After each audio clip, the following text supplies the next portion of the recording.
sa Bulacan, tsaka sa Pampanga, pumunta naman siya sa Naga.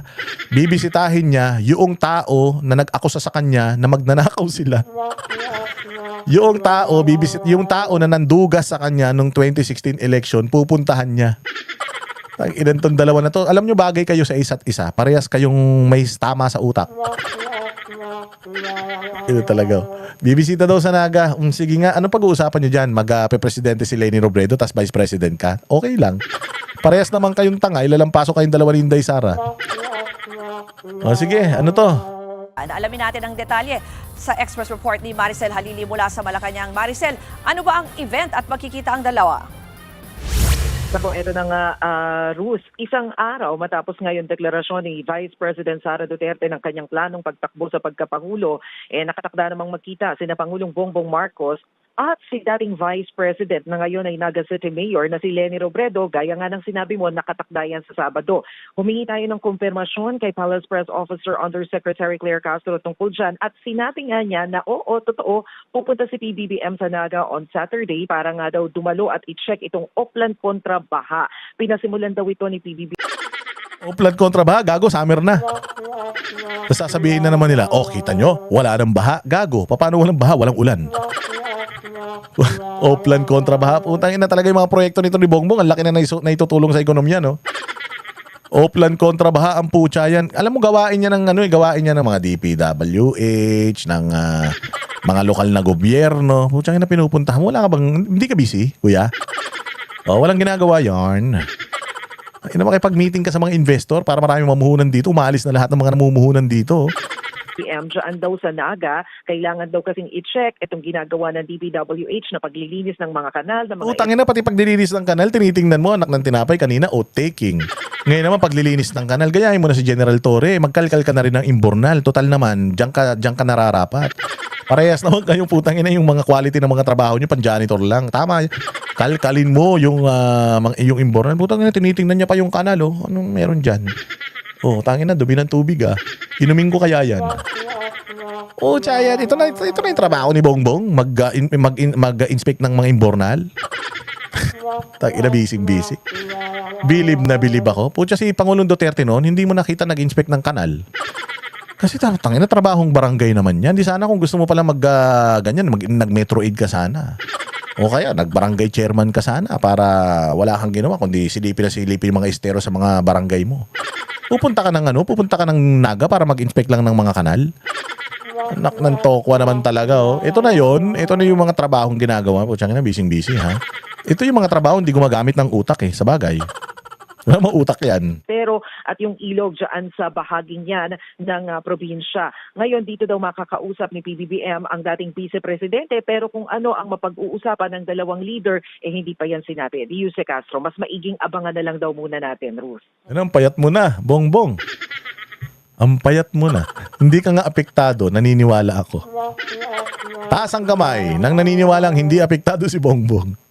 Dahil sa dami na nagdadasal na mga Pilipino, nagtitirik ng itim na kandila para sa'yo, mukhang umiipekto na, BBM ah. O, tsaka talaga naman, mag-uusap sila ni Leni Robredo. Ang awkward nun, no? Ang awkward. Tandaan nyo, si VP Sara nung nagpunta kay Leni Robredo, ang laking issue. Ginawa nila ng malaking issue. Galit na galit yung mga dilawan. O, tsaka na, ba't ka nakikipag-uusap? Si Trillanes, ba't ka nakikipag-uusap kay Inday Sara? Pucha, ngayon pupunta si Bongbong Marcos. Si Bongbong Marcos, na anak ni Marcos Sr., na galit ang mga dilawan dahil martial law, mga human rights violation, desaparecidos, pupunta kay Leni Robredo. Tapos wala silang imik. Walang imik. Lagi na nakakadiri kayo. Nakakahiya kayo. Oo, yung taong humayop sa inyo. Pucha, binelcome nyo pa sa bahay nyo. Ano yan? Anong palabas yan? Parang sakto rin yung timing dun sa kasunod ng anunsyo ng VP Sara. Pero may iba bang reaction daw itong si Pangulong Bongbong Marcos doon nga sa pag-announce ni VP Sara ng kanyang pagtakbo sa 2028 elections? So far, wala na bang additional na ibinigay na reaksyon si Jose Claire tungkol nga doon? Yun lang yung trabaho niya, no? Sumisilip lang siyang gano'n, nag-suit pa ng vest, saka kumuha pa ng helmet, titingnan lang pala yung kanal. Hindi trabaho ng presidente yan, BBM. Kahit ako, kaya kong gawin yan araw-araw. Putsang ina, kung ganyan lang pala trabaho ng presidente, tatakbo na ako sa 2028, lalaban ako si Inday Sara. sinabi ni PBBM dito sa pagtakbo ni VP Sara. Although nahingan siya na reaction doon sa sinasabi o yung mga pangamba na nako, baka ginagawang panakot ni Vice President Sara Duterte dyan sa ilang mga kongresista na haharap doon sa impeachment cases na isinampalaban sa kanya. Kaya nagdeklara siya agad ng kanyang kandidatura for 2028. Pero ang sinasabi dito ni Yuse Castro, magpapatakot daw ba naman itong mga kongresistang ito dahil lamang doon sa deklarasyon. So iba yung expectations nila, Ruth. Gusto nilang makita na managot kung sino man yung dapat na managot. Saan na naman? Kaya niya, dapat managot. Si Bongbong hindi nagtatrabaho. Sumisilip lang na yung bornal kung ano-ano gusto niyo panagutin. Gulo-gulo nyo. Isa pa, Mase, may anunsyo pala ang Malacanang dito sa bagong talagang NBI Director. NBI Director, buti na lang. Buti na lang yung bagong NBI Director, hindi siya yung NBI Director nung si Sir Jack nagpunta dyan. Nako, kung hindi, baka hindi sila magkaintindihan. Ito, magandang balita to. Sige, umuugong na kandidato si Leni Robredo. Sige nga, pasok. Matapos mag-anunsyo ng pagtakbong Pangulo si Vice President Sara Duterte, lumutang ngayon ang pangalan ni dating Vice President Leni Robredo na pwede raw tumakbong muli. Kabilang sa Pwedeng tumakbong muli at matatalong muli. Ay, miski ako si Leni Robredo, sasabihin ko, what's in it for me? Tatakbo ako. Ang ganda, nandito na ako, mayor na ako. Tatakbo pa ako, matatalo ako dyan. Putang ina nyo, dadamay nyo pa ako sa mga katarantado nyo. Nananahimik ako dito sa Bicol, kumakain ako ng laing. Ina ninyo, wala kayong, kayo na lang, putang ina ninyo. Ayoko na nga. Kulit-kulit nyo. Hindi nga ako nagsilador eh. Putang ina, nandito na ako sa Naga, tatlong taon, tatakbo siya ulit, mananalo siya ulit. O, saan ka, Leni? Doon sa sure win na mayor o sa talunan na presidente? Tatambay ka, makukuha pa yung Naga sa'yo. Bahala ka, hindi ka mananalo sa susunod na babalikan yan sa Naga. O, sa'yo, huwag ka nang tumakbo. Nakakahiya lang yan. Kawawa lang, back-to-back loss ka niyan. Pagka nag-back-to-back loss ka, pala na, hindi na mawawala sa resume mo yun. Oo, hindi na mawawala sa resume mo. 2 beses kang ginulpi ng mga Duterte. Actually, pangatlong beses na ngayon, ginulpi ka na ni Pangulong Duterte nung Vice President ka, ginugbog ka pa ni Inday Sara nung tumakbo kang presidente nung nakaraan, tapos Inday Sara pa yung gugulpi sa'yo ulit ngayon. Kapag tumakbo kang presidente, wag na. Pakunti na kayo, pakunti mga dilawan. Pero actually, sa lahat ng mga kandidato, si Leni Robredo lang yung mayroong solid na voting turnout eh. Oo. 14 million ang boto ni Leni Robredo eh. Consistent yun. Yung 14 million na yun. Ang problema, yung 14 na yun, baka yung iba namatay na. Baka yung iba namatay na, tas yung iba, mga NPA pa. Hindi naman bumuboto mga yan. Kaya nananawagan nung mga nakaraan yung mga makakaliwa eh. Sabi nila, mga kabataan, lahat tayo, wag natin suportahan si Inday. Gago, hindi naman bumuboto yung mga nasa bundok. Wala naman mga yan. Wala naman mga ID, mga ulul na yan. Paano? Walang mga bumuboto ng mga troll. Parang mga baliw itong mga to. Pero si 14 million yan. Kaya lang, 14 million man lang yan. Putsang ina, 32 million yung kay Inday Sara. Walang Diyo naman. Nung nakuha mo yung 14 million nung nakuha mo yung 14 million, 31 million si Bongbong Marcos, si Inday Sara, 32 million. 32 million si Inday Sara, tapos boboto pa sa kanya yung mga ibang kaliwa, yung mga ibang dilawan. Kasi siyempre maraming mga hardcore dilawan na ayaw na kakampi mo si Bongbong Marcos. Katulad din Nagwanzon. Ayaw nila niyan. Paano na? Mababawasan pa yung 14 na milyon mo. nagbanggit niyan ay si Senator Erwin Tulfo, habang si Undersecretary Claire Castro nag-press con kanina ng nakapink. Tanginan niyan. Yun na yun. Ano yung codes? Paki kung nakapink, sabi ko nga sa inyo, kahit magdamit, walang damit si Claire Castro, wala namang papansin sa kanya. Nasa frontline ng balitang yan, si Maricel Halili. Agaw pansin ang pink outfit ni Palace Press Officer Undersecretary Claire Castro sa press briefing kanina. Kasunod yan ang deklarasyong tatakbo sa Pangulo si Vice President Sara Duterte sa 2028 elections. Kaya naman tanong ng isang reporter, may meaning ba yan? Nililigawan na nga ba ng Administrasyong Marcos ang dati nitong kalaban sa pagkapresidente na si dating Vice President at ngayon nagas si Mayor Leni Robredo? Okay lang, sige na. Actually, ito si Vince Dizon, gusto nila maging Vice President ni Leni Robredo kung hindi daw sila sasama. Ang tinapay, wala na to si Palsis, wala na itong magawa. Kung sino-sino na lang gusto patakbuhin, pati si Torre gusto patakbuhin. Hindi na lang ikaw, Falsis, para kunyari ka pa eh. Pag politiko ka na, para matalo ka. Tangina, hindi ka nga manalo kay Jack Argota eh. Kung ano-ano pa yung mga pinagsasabi mo dyan, Diyos ko po, nililigawan ni Bongbong ito para tumakbo. Subukan nyo. Subukan nyo para maganda, di ba? Para sa 2028 elections, sagot ni Castro, Ito naman, nagsuot lang ako ng pink pero naagad mali siya. Yes. Feel na feel naman ni Tanga. Feel na feel mo naman. Kala mo naman kinaganda mo yung suot mo. Diyos ko naman, kahit anong ganda ng suot mo, kung yung utak mo nilalangaw, wala na. Wala rin yan. Feel na feel mo naman masyado. Di ka naman kagandahan. Wala po, ang kulay na sinuot ko ngayon ay wala pong kaugnayan sa anumang politika. Walang may pake. Walang may pake. Oo. Kamag-alala, hindi sila interesado. Wala pong anumang update kung nililigawan ng sino man. kung matatandaan, pink ang naging kulay ni Robredo nung tumakbo Putangin ang balita yan. Anak ng tinapay na balita yan. Nag-pink lang si Claire Castro. Nakahanap na kayo ng... Ito na yung mga mainstream media. Ito yung quality ng balita nyo. No wonder, tinatalo kayo ng mga vlogger dahil po ganito yung mga kaya nyong ibalita. Puta, kulay ng damit. siya sa pagkapangulo ng 2022 elections. Una nang sinabi ng palasyo na hindi pa napag-uusapan kung makikipagtandem ang administrasyong Marcos sa oposisyon. Wala pa po sa isipan ng Pangulo at ng administrasyon na ito ang patungkol sa pamumulitika o humanap ng sino mang kandidato para sa 2028. Pero ayon kay Castro, pupunta sa Naga City si Pangulong Marcos para sa Oplan kontra Baha. Totoo po, nabibisita po siya at makakasama niya po ang Mayor Leni Robredo ng Naga City sa February 21. Nang tanungin kung may iba pang agenda kasunod ng usapang Baha. Yan ang abangan. Ano, puta, sinihilip ni Bongbong. Ayos yung baha. Alam mo dyan, puta, kahit mantingnan mo yan, hindi na malilinis yan. Parang baliw, no? Yun lang po ang binigay na impormasyon. Kung ano pang pag-uusapan nila, abangan na lang po natin. Muling umugong ang pangalan ni Robredo para sa 2028 elections matapos ang deklarasyon ni VP Sara. Una nang nagbigay ng suporta si mamamayang Liberal Representative Laila De Lima at aktres na si Nadine Lustre kay Robredo. Ang tanong, sino naman ang magiging bisi ni Robredo sakaling tumakbo siya ulit sa pagkapangulo? Isa sa mga lumulutang ang pangalan ni Senador Erwin Tulfo. Nakakatama po ng puso. Pero Matama yung puso, baka takihin ka. Nakakatama ng puso.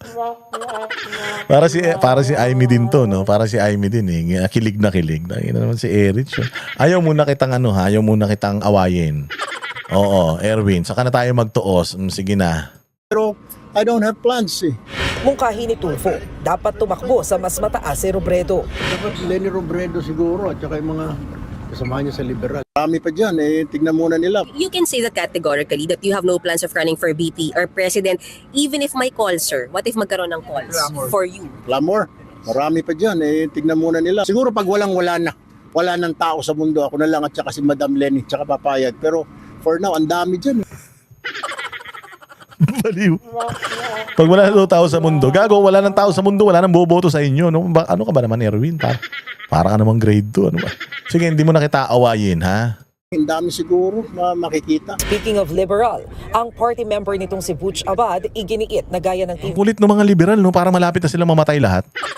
Ang tatandaan na nila, no? Nauubos na unti-unti yung mga liberal, no? Nawawala na sila. Utang inang buhay to. Ay, nako. Duterte, bukas din sila sa posibilidad ng girl power o parehong babaeng tandem sa 2028. Ang nakikitang tambalan, Leni Risa.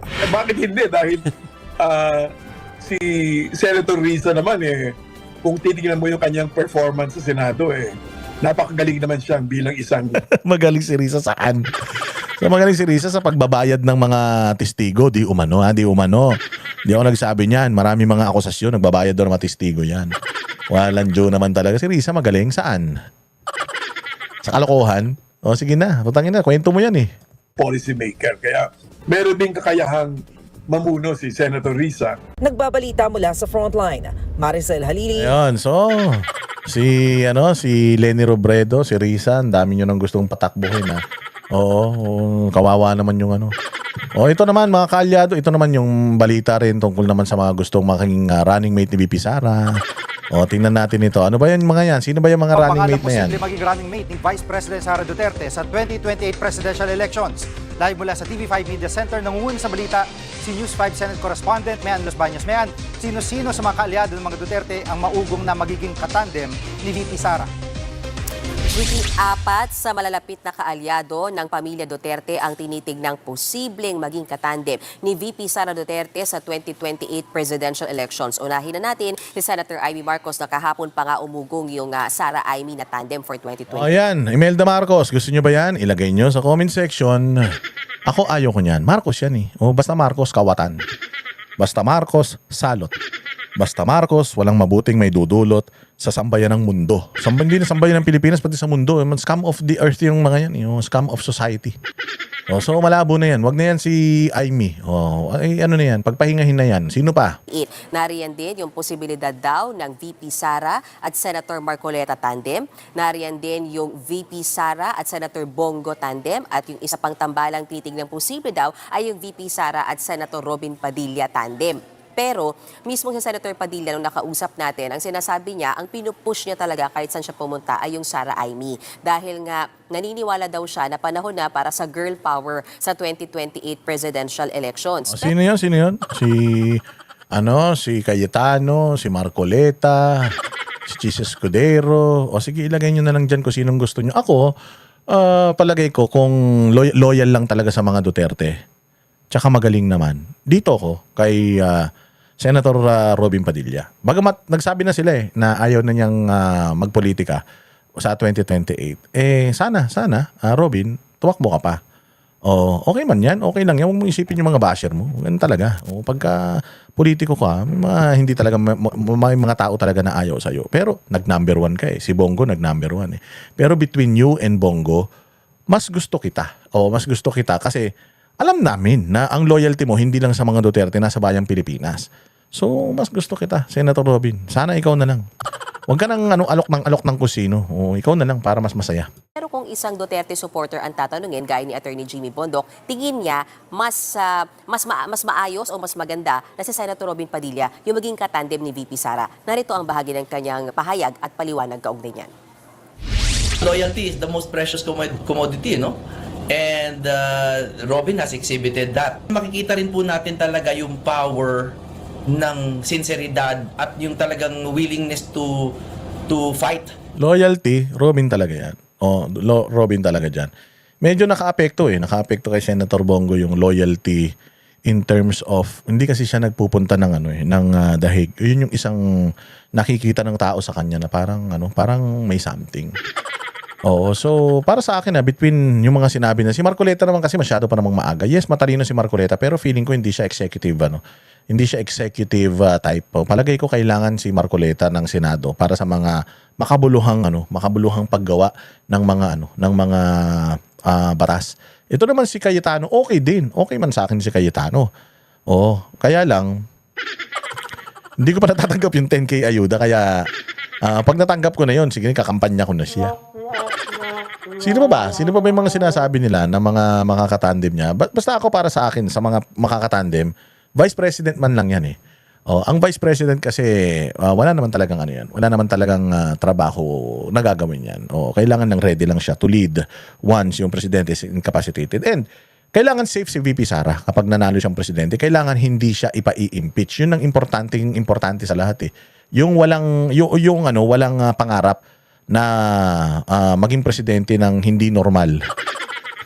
Kasi baka mamaya niyan, she will suffer the same fate. Baka mamaya ipa-impeach ako si Amy Marcos yan. Siyempre Marcos pa rin yan. Mga tuso yung mga yan baka mamaya niyan, biglang mayroon na namang impeachment. Tapos si Amy yung naging presidente. Patay na Marcos na naman.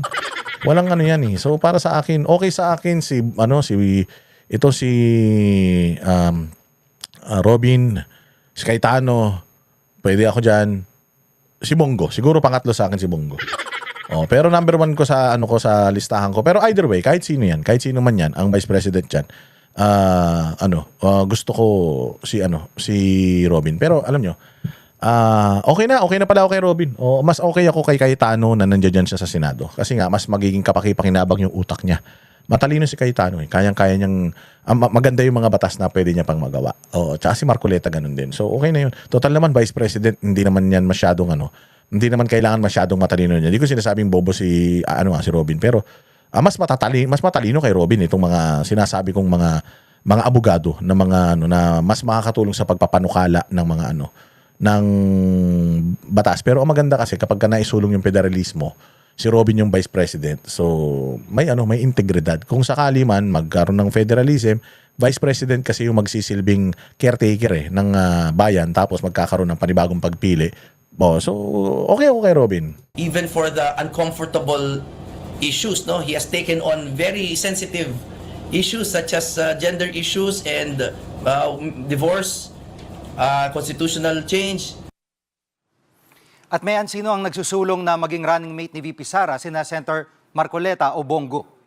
Jiggy, si dating House Speaker Pantaleon Alvarez na ngayon ay chairman ng Partido Reforma ang nagsusulong ng Sara Marcoleta tandem sa 2028 presidential elections. Maaga pa pero nagbigay na siya ng suporta kay VP Sara dahil naipakita na raw nito ang kakayahan niya na harapin yung mahihirap na issue na may humility para tanggapin yung mga political realities. May disiplina rin daw si VP Sara na isa sa mga traits na hinahanap nila para nga daw maibalik yung public trust sa ating mga government institutions. Ang dala naman daw ni Senator Marcoleta ay yung kanyang malalim na experience sa politika at malinaw na prinsipyo. Kaya nga kung matutuloy daw itong Sara Marcoleta tandem ay magiging bridge daw ito para sa pagkakaisa ng sambayan ng Pilipino. Pero bukod dyan, nakausap ko rin si Senator Bongo dun sa possibility na baka siya naman ang pwedeng tumakbong katandem o maging VP ni VP Sara sa 2028 presidential elections. Lalo't siya ang pinakamalapit, alam naman natin, pinakamalapit sa pamilya Duterte at kung maaalala mo, Jiggy, tumakbo na rin siya bilang presidente at vice-presidente noong 2021. Yun nga lang, nag-back out siya. So narito ang bahagi ng pahayag ni Senator Bongo. Huwag muna natin pag-usapan yung politika po sa trabaho muna. Wag niyo muna pag-usapan yan. Si Bongo busy. Si Bongo na nga lang yung senador na lagi mo makikita nagtatrabaho, paikot-ikot sa buong Pilipinas. Wag niyo nang i-distract yung tao, kayo naman. Pabayaan niyo na muna sila. Maaga pa naman. Either way, either or. Either way, sino man ang magiging katandem ni Inday Sara. Si Inday Sara magiging presidente, yun ang pinaka-importante sa lahat. Yung magiging katandem niya, let's just cross the bridge when we get there. Antayin natin, sigurado ako, may mapipili yan si Inday Sara na karapat-dapat. Kasi, tinraidor na sila Inday Sara ng maraming mga tao Hindi, palagay ko naman, hindi na papayag si Inday Sara na maglalagay pa ng tao dyan na tatraidor sa kanila ulit. Palagay ko. So, abangan na lang natin. Abangan natin yung desisyon ni Inday Sara. But lahat ng ito, mga to, qualified to. Basta nasa Duterte block, qualified yan. Kahit sino pa yan. Basta si Inday Sara presidente, okay lang. Kahit si Banat Bay pa yung vice president, okay sa akin. Yun ang kailangan ng Pilipinas. Po naman po ang aking suporta sa kanyang desisyon. Sabi ko nga, isa naman po ang ating layunin dito, makabalik sa normal na pamumuhay ang bawat Pilipino. At mayan, sa ibang mga partido ay meron na bang pambato na umuusbong para sa 2028 elections? Alam naman natin, Jiggy, isa sa hinihintay natin yung United Opposition. Pero alam din natin na until now, they are in the process of choosing kung sino yung kanilang mamanipuin for 2028 presidential elections. Bagamat, ang Liberal Party member at dating Budget Secretary na si... Ayun, mga bossing. Ang lupit.